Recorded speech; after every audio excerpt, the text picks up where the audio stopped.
What if I told you there's a single, powerful dietary secret? Not a pill, not some fancy supplement, but a real, whole food that has been scientifically proven to reverse muscle loss, even if you're in your 70s, 80s, or beyond. Now, I know what you're thinking. That sounds like clickbait, Dr. Miller, and you're right to be skeptical.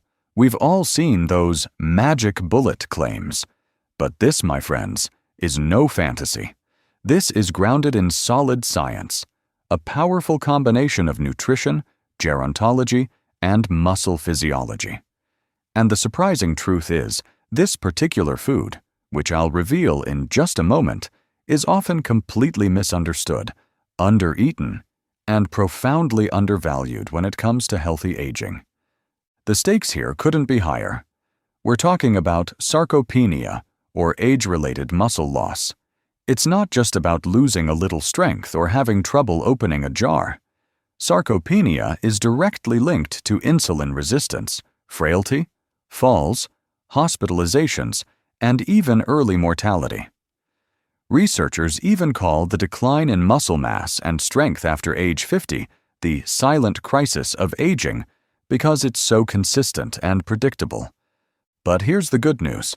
It doesn't have to be your inevitable future. We now have undeniable evidence that with the right approach, particularly nutrition combined with resistance training, your body has an astonishing capacity to adapt and rebuild, even in your later decades. In this video, we're going to dive deep. We'll uncover what truly causes muscle to deteriorate with age and why it speeds up after 60. I'll reveal the specific food, backed by randomized trials, that actually stimulates muscle protein synthesis, even in older adults facing anabolic resistance. We'll explore the incredible synergy between nutrition and resistance training and how to harness both without extreme regimens. We'll bust common myths about protein, things you might be getting wrong about kidney health, timing, and absorption that are actually costing you strength. And finally, I'll give you practical, research-backed protocols you can apply whether you're 55 or 75, not just to preserve muscle, but to regain it. This isn't about looking good, folks. This is about being able to walk without pain, lift your grandchild, carry your own groceries, get off the floor without assistance. Beyond that, it's about your metabolic health, glucose regulation, mitochondrial efficiency, and ultimately, your longevity. Because muscle is so much more than just tissue. It's a metabolic organ, an endocrine organ, and one of the strongest predictors of your health span, the quality years of your life. So, let's go deeper. Let's unpack what the science truly says, and more importantly, how you can apply it in your life today. Because at 75, your body may not be as young as it once was, but I promise you, it is far from incapable. The ability to build strength, to reverse muscle loss, is still well within your reach. Are you ready? Oh, and make sure to subscribe to our Senior Fit Nation channel and turn on the notification bell to get more updates of new videos every day. Now, let's begin. Have you ever wondered why that protein shake works wonders for a 20-year-old but seems less effective for someone in their 70s? The answer lies in a phenomenon called anabolic resistance. By now you've heard the term anabolic resistance more than once, so let's unpack what it actually means, why it matters, and most importantly, what you can do about it. Anabolic resistance refers to the blunted muscle-building response to dietary protein that occurs with aging. In other words, older adults don't get the same muscle bang for their protein buck as younger individuals. Where a 25-year-old might stimulate robust muscle protein synthesis with just 20 grams of protein, a 70-year-old may require 35 to 40 grams to get a comparable effect. Why does this happen? There are several mechanisms at play. As we age, we see a decline in muscle cell sensitivity to amino acids, diminished blood flow to muscle tissue post-meal, and reduced efficiency in mTOR signaling, the key cellular pathway that governs muscle synthesis. Think of it like trying to start a car on a cold morning.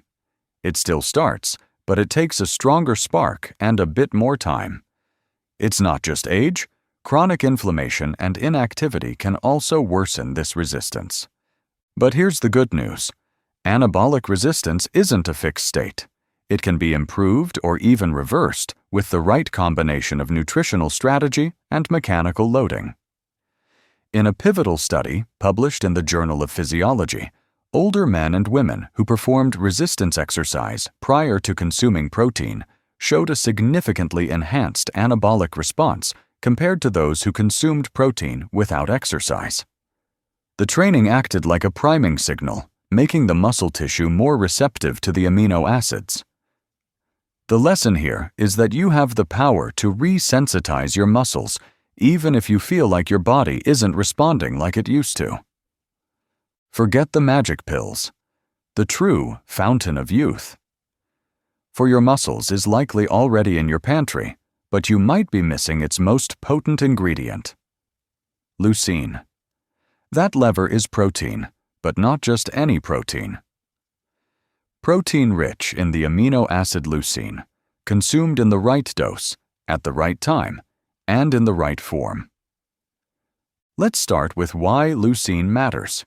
When we eat protein, our body breaks it down into amino acids. Among these, leucine is unique. It's the primary amino acid that initiates muscle protein synthesis, MPS, the process by which our bodies build new muscle tissue. Think of leucine as the key that turns the ignition in the muscle building engine. So, what's the one food that's been shown to reverse muscle loss in seniors? It's actually a class of foods: high leucine, animal-based protein sources. And the most effective among them in clinical research are whey protein isolate and eggs. Let me give you a real-world example. A randomized controlled trial published in the American Journal of Clinical Nutrition studied older adults aged 70+ who consumed whey protein enriched with leucine over 12 weeks. The group receiving this supplement saw significant improvements in muscle mass, strength, and walking speed compared to those who didn't. Why whey? Because it has the highest natural concentration of leucine of any dietary protein, around 10 to 12% leucine by weight. That's roughly 2.5 grams of leucine per 25 grams of protein, which is right around the threshold needed to maximally stimulate MPS in older adults. And eggs. They're not just nutrient-dense and easy to prepare. They're also rich in high-quality, bioavailable protein with a leucine profile that makes them uniquely effective for seniors. They're also easier to chew, digest, and incorporate into meals than tougher cuts of meat, making them an ideal protein source for those with appetite or dental challenges. Does this mean plant-based proteins have no role? Not at all. But the reality is most plant proteins are lower in leucine and less bioavailable, which means you have to consume more total protein volume to hit the same anabolic threshold. That's not always realistic for older adults with reduced appetite. If you're plant-based, consider incorporating soy protein, quinoa, or combining different plant sources like beans and rice to get a more complete amino acid profile. It's not about ideology, it's about physiology. If you're aiming for muscle preservation, and especially if you're dealing with anabolic resistance, you need to hit a leucine threshold of about 2.5 grams per meal. That usually means 30 to 40 grams of high-quality protein per sitting, particularly from sources like whey, eggs, fish, or poultry. The lesson here is to be intentional about your protein choices to maximize their impact. If protein is the building material for your muscles, then resistance training is the master architect. Without it, even the best materials won't build a strong house. Without that signal, Your body has no reason to preserve or grow muscle, especially as we age, when the default biological setting is catabolism, the gradual breakdown of tissue over time. This is why sedentary aging is so dangerous. It's not just that we're doing less, it's that our bodies are actively dismantling what's not being used. Here's the key insight. Even the best protein in the world won't prevent muscle loss without a stimulus. Nutrition and exercise work in tandem. They are synergistic, not substitutive. Let's look at the science. A meta-analysis published in Aging Research Reviews pooled data from over 40 randomized controlled trials involving adults over the age of 60. The findings were clear. Resistance training, especially when combined with adequate protein intake, led to significant improvements in both lean body mass and functional strength. More importantly, these gains were not just cosmetic. They translated to real-world outcomes: reduced fall risk, improved walking speed, better balance, and fewer hospitalizations. And it doesn't take a lot. One of the most encouraging studies came from a trial in the Journal of Gerontology, which followed sedentary adults age 75 and older. Participants who performed just 2 sessions per week of basic resistance training, things like leg presses, chest presses, and seated rows, experienced substantial increases in strength and muscle size over 12 weeks. Many were doing less than 30 minutes per session. This is critical. You don't need a gym membership, a personal trainer, or heavy weights to get started. What you need is consistency, progression, and a commitment to challenge your muscles, even modestly, on a regular basis. Here's a simple framework I recommend for beginners or anyone looking to restart. Twice per week. Choose 3 to 4 exercises focusing on major muscle groups. Examples: chair squats, standing up and sitting down from a sturdy chair; wall push-ups, pushing against a wall; resistance band rows, pulling a band towards your body; and calf raises, step-ups, stepping onto a low stair or sturdy box. Sets and reps. Aim for 3 sets of 10 to 15 repetitions for each exercise. Tempo. Use a controlled tempo. 2 seconds up, 2 seconds down. Control matters more than weight. Progression. Once an exercise feels easy, increase reps, slow the tempo, or add light resistance like a water bottle in each hand. Now you might ask, what if I have joint pain, or arthritis, or mobility limitations? This is where modification becomes key. Seated exercises, water-based resistance training, and isometric holds, holding a muscle contraction without movement, are all excellent options. The goal isn't to mimic a bodybuilder's workout. It's to engage the muscle fibers in a way that promotes growth and preserves function. Because here's the truth. Your muscles don't know your age. They only respond to tension. And when you stop sending that tension signal, your body assumes you no longer need the muscle, and it begins to reallocate resources elsewhere. That's the biological basis for sarcopenia, so we need to fight back, not aggressively, but consistently. Train the body. Feed the muscle. Repeat. The lesson here: resistance training is your body's essential instruction manual for rebuilding. If I had to identify one area where most people, even those who are fairly health conscious, consistently miss the mark, it's not in how much protein they consume over the course of the day. It's in how they distribute it. Have you ever had a light breakfast, a moderate lunch, and then a large, protein-heavy dinner? This common pattern is a missed opportunity for muscle building. Let's start with a common pattern I see all the time. A light breakfast, maybe some toast and fruit, a sandwich at lunch with 15 to 20 grams of protein, and then finally, a protein-heavy dinner with 50 grams or more. The total daily intake might look reasonable, say 80 or 90 grams, but the distribution is skewed. And in older adults, that matters more than you might think. Here's why. Muscle protein synthesis is a threshold-based process. Especially in people over 60, you need approximately 2.5 grams of leucine per meal, typically about 30 to 40 grams of high-quality protein, to optimally stimulate that muscle-building response. When you fall below that, the body may still use the protein for other processes, but you won't get the full anabolic benefit. This is one of the reasons why studies show that even with identical total protein intake, those who distribute it evenly across 3 meals experience significantly greater muscle preservation and growth than those who front or backload their protein at 1 meal. A study published in the Journal of Nutrition compared 2 groups of older adults. One group consumed 90 grams of protein evenly across 3 meals, 30-30-30, while the other consumed a skewed distribution, 10-20-60.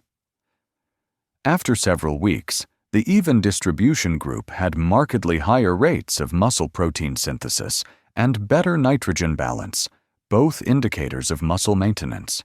It's not just about the total, it's about giving your body multiple opportunities throughout the day to initiate the muscle-building process. Let me offer a practical way to implement this. Breakfast, often the most overlooked meal for protein. A scoop of whey isolate, 25 to 30 grams of protein, mixed into Greek yogurt with a handful of berries. You've now front-loaded your day with a strong anabolic signal, which many people miss entirely by having cereal, toast, or coffee alone. Lunch, grilled chicken salad with olive oil dressing and a side of quinoa, 30 to 35 grams of protein. Dinner, wild salmon with steamed vegetables and lentils, or rice, 35 to 40 grams protein. Each meal hits the leucine threshold. Each provides a stimulus. And cumulatively, you're now building muscle in a way that's both physiologically efficient and sustainable. It's also worth addressing a persistent myth here: the idea that high protein intake is harmful to kidney function in healthy individuals, even older adults. There is no credible evidence that protein intakes up to 1.6 to 2 grams per kilogram of body weight per day impair renal function. The confusion stems from studies in patients with pre-existing kidney disease, which is a different scenario entirely. In fact, the greater danger for aging populations is insufficient protein intake, not excess. Aging is often accompanied by a natural reduction in appetite and caloric intake, a phenomenon known as the anorexia of aging. This makes it even more critical to prioritize protein at every opportunity, because the window to hit that anabolic threshold shrinks. I had a patient once tell me, "I just don't feel like eating much anymore." She was in her mid-70s, recovering from a fall, and had lost significant muscle. We shifted her to a 3-meal structure with 30 grams of protein per meal and added 1 whey-based shake between lunch and dinner. Over 3 months, not only did her lean mass increase, but her physical therapy outcomes improved dramatically. The takeaway: it's not just what you eat, it's when, how, and how often. The lesson: optimize your protein distribution to maximize your body's muscle-building potential throughout the day. While protein and resistance training are undeniably the cornerstones, there are other crucial pieces to this puzzle that can amplify your results. Think of it as a holistic approach to muscle longevity, not just isolated tactics. First, sleep and recovery. Our bodies don't build muscle while we're lifting weights. They build and repair afterwards, primarily during deep sleep. Inadequate sleep can disrupt hormone balance, increasing cortisol, a muscle-wasting hormone, and decreasing growth hormone, which is vital for muscle repair. Aim for 7 to 9 hours of quality sleep each night. Creating a consistent sleep schedule and a calming bedtime routine can make a huge difference. Next, stress management. Chronic stress isn't just bad for your mind, it's detrimental to your muscles.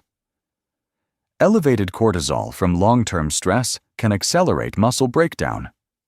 Incorporating stress-reducing practices like mindfulness, meditation, spending time in nature, or even just deep breathing exercises can lower cortisol levels and create a more anabolic environment for your muscles. Don't overlook the power of micronutrients, specifically vitamin D and omega-3 fatty acids. Vitamin D plays a crucial role in muscle function and strength, and many older adults are deficient. Omega-3s, found in fatty fish like salmon or flax seeds, are powerful anti-inflammatory agents that can aid in muscle recovery and reduce anabolic resistance. Make sure you're getting enough through diet or supplementation if necessary. And finally, hydration. Our muscles are roughly 75% water. Dehydration can impair muscle function, reduce strength, and even slow down recovery. Make sure you're drinking plenty of water throughout the day, aiming for at least 8 glasses, more if you're active. The lesson here is simple yet profound. Muscle health isn't a standalone goal. It's intrinsically linked to your overall well-being. By optimizing these often overlooked lifestyle factors, you create a powerful synergy that supports your muscle-building journey. Let's step back for a moment and tie this all together. We started with a provocative question. Can one food reverse muscle loss in seniors, even at 75? And what we've discovered is that it's not just possible, it's evidence-based. But the deeper truth is this: it's not about one food, it's about one system. A system built on 6 pillars we explored today. Pillar 1, muscle isn't cosmetic, it's metabolic. It regulates glucose, supports immune function, and acts as a reserve in times of stress or illness. It is one of the most potent, modifiable predictors of health span we have. Pillar 2, leucine-rich, high-quality protein, like whey and eggs, is essential to stimulating muscle protein synthesis, especially in the presence of age anabolic resistance. Pillar 3, anabolic resistance can be reversed with the right dosing of protein and consistent mechanical tension from strength training. Pillar 4, resistance training isn't optional. It's the biological signal that tells your body, this tissue matters, don't lose it. Even minimal, well-structured training can profoundly impact strength, mobility, and resilience. Pillar 5, protein timing and distribution matter. It's not just how much you eat in a day, but whether you're hitting the anabolic threshold at each meal, especially breakfast, where most people fall short. Pillar 6, muscle mass predicts health span. More than cholesterol, more than blood pressure, more than BMI, your ability to move, lift, and recover is tightly linked to your risk of disease, disability, and death. And here's the empowering part. None of these require extreme measures, no crash diets, no high-intensity boot camps, just steady, consistent action, guided by science, and tailored to your body. So here's my challenge to you. For the next 7 days, try this. Add 1 resistance-based movement into your routine, even just chair squats or wall push-ups. Pair it with 30 grams of high-quality protein, like whey isolate, eggs, or Greek yogurt. Repeat 3 times. That's it. You'll start to feel stronger, but more importantly, you'll begin to rewire your physiology to shift from decline to growth, from fragility to capacity. Because at the end of the day, aging is inevitable, but muscle loss isn't.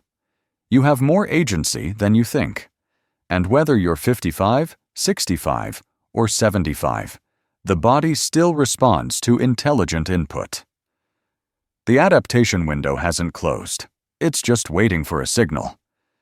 If this message resonated, if you believe in evidence-based tools for long-term health and not short-term hacks, consider subscribing. We're building a community here that's focused on health span over hype, strength over shortcuts, and science over fear. Leave a comment below. What's one thing you're going to change this week to protect your strength and independence? And if you found this valuable, give it a like, share it with someone who needs to hear this, and join us on this journey toward a longer, stronger life. Until next time, train with purpose, eat with intention, and never stop investing in your future self.